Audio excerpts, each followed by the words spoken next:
మీరు ఎందుకు అక్కడ అంటే ఉద్యమంలో ఉన్న కాలంలో మరి కగార్ ఆపరేషన్ సంబంధించినటువంటి సిచ్యువేషన్ ఎదుర్కోలేక జనజీవన స్రవంతిలో కలుస్తున్నారా, లేకుంటే మీ అంటే ఇప్పటికే ఆశన్న మరోవైపున చూసినట్టయితే వేణుగోపాల్ లొంగిపోయారు కాబట్టి వాళ్ళ పిలుపు మేరకు మీరు జనజీవన స్రవంతిలోకి వచ్చారు?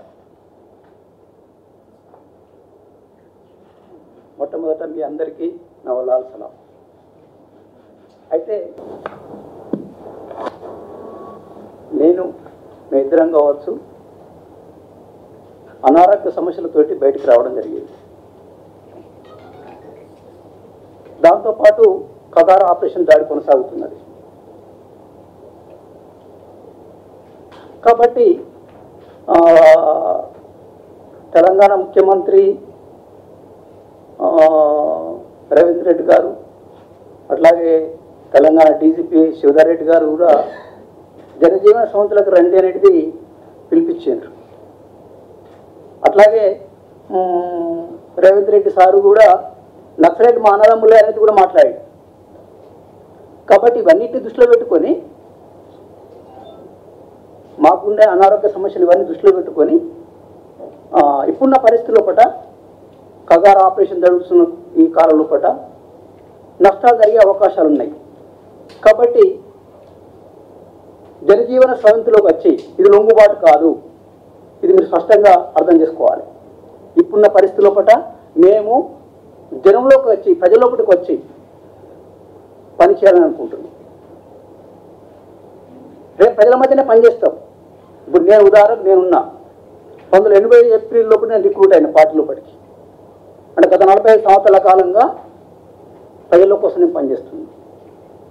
రేపు కూడా ప్రజల కోసం నేను ఉంటా, పనిచేస్తా. రేపు మన ఆచరణ గీటరాయి. నేను ఎలాంటి ఆశించలేదు ఇప్పటికీ. పీడిత ప్రజల కోసం నేను అంకితమై పనిచేసిన, రేపు కూడా ప్రజల కోసం నేను ఈ ప్రజల మధ్య తెలంగాణ ప్రజల మధ్యలో ఉండి నేను పనిచేస్తాను. మేమిద్దరం కూడా అంతే. ఇంకొంతమంది చాలామంది వచ్చింది. కాబట్టి మా సిద్ధాంతం అంటే మార్క్సిజం లెనినిజం మావోయిజం సిద్ధాంతం, ఈ సిద్ధాంతం ఓడిపోలేదు, ప్రజల మధ్యలో ఉన్నది. అంటే మావోయిస్ట్ భావజాలం అనేది అది ఓడించడం ఎవరి తరం కాదు. ఇలా మేము కొంతమంది చనిపోవచ్చు, కానీ ఈ భావజాలంతో పనిచేసే వాళ్ళు రేపు పుట్టుకొస్తారు, ఈ సమాజం నుంచి పుట్టుకొస్తారు. అయితే మీరు హింసా మార్గాన్ని వదిలేసినట్టేనా? హింసతోటి సాధిస్తాం అనుకున్న మార్గాన్ని వదిలేసినట్టేనా?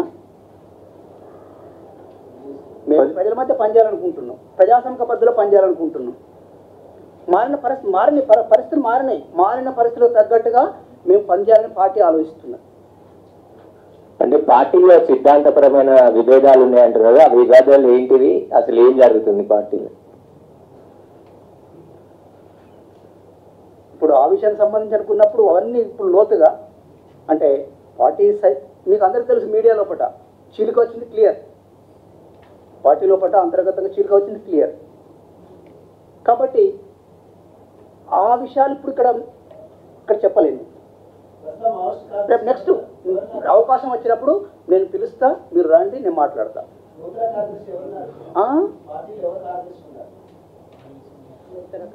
దేవ్జీ అండి సిపిఐ మావోయిస్ట్ పార్టీ ప్రధాన కార్యదర్శిగా ఉన్నవాళ్ళు ఎన్నుకున్నారు అతన్ని. ప్రస్తుతం తిప్పరి తిరుపతి క్లియర్. మరి మావోయిస్ట్ నుంచి బయటకు వచ్చిన వదలవని చెప్పిన దాని మీద మీ స్పందన ఏంటి? బయటకు వచ్చి లింగిపోవడం వదలవని చెప్పేసి కొన్ని ప్రకటనలు వస్తుంది, దాని మీద మీ స్పందన ఏంటి? ఇప్పుడు పార్టీలో చీలిక వచ్చింది, వాళ్ళకి చీలిక వచ్చింది కాబట్టి ఎవరి మార్గంలో వాళ్ళ మార్గం వాళ్ళు ఎంచుకున్నారు.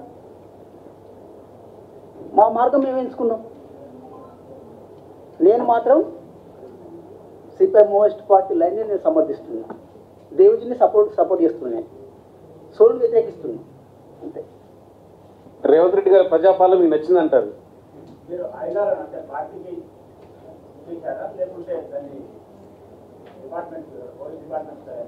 వాటికి అప్పగించే గారు ఇప్పుడు మీరు ప్రజల కోసం పనిచేస్తానని చెప్తున్నారు. పార్టీ వెనకాల ఉన్నారని మీరు భావిస్తున్నారా? గత 15 సంవత్సరాల నుంచి రిక్రూట్మెంట్ కానీ ఇతరత్ర చూస్తుంటే మావోయిస్ట్ పార్టీలో చేరడానికి ఎవరూ వెళ్ళలేదని చెప్పేసి డీజీపీ గారు చెప్పారు. వాస్తవం కూడా అదే విధంగా ఉంది.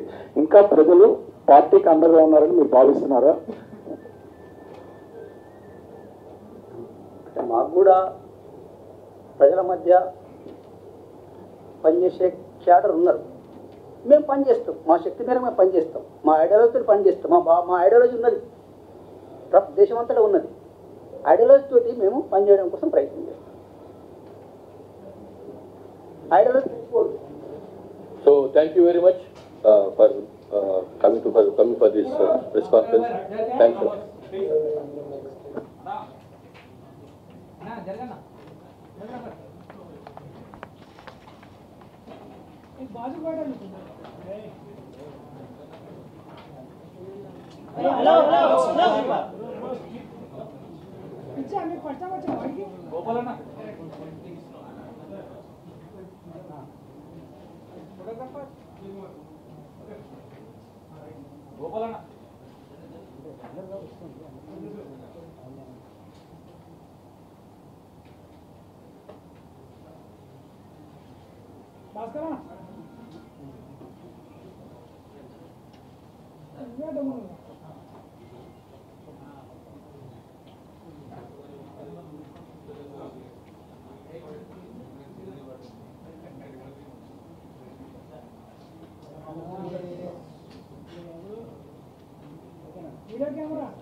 ఫోటోగ్రాఫర్ పక్క జరగండి.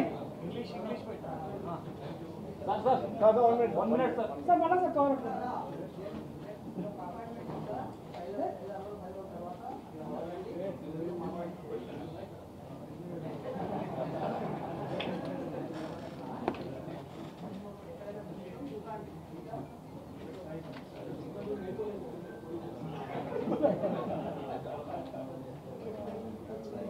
అరే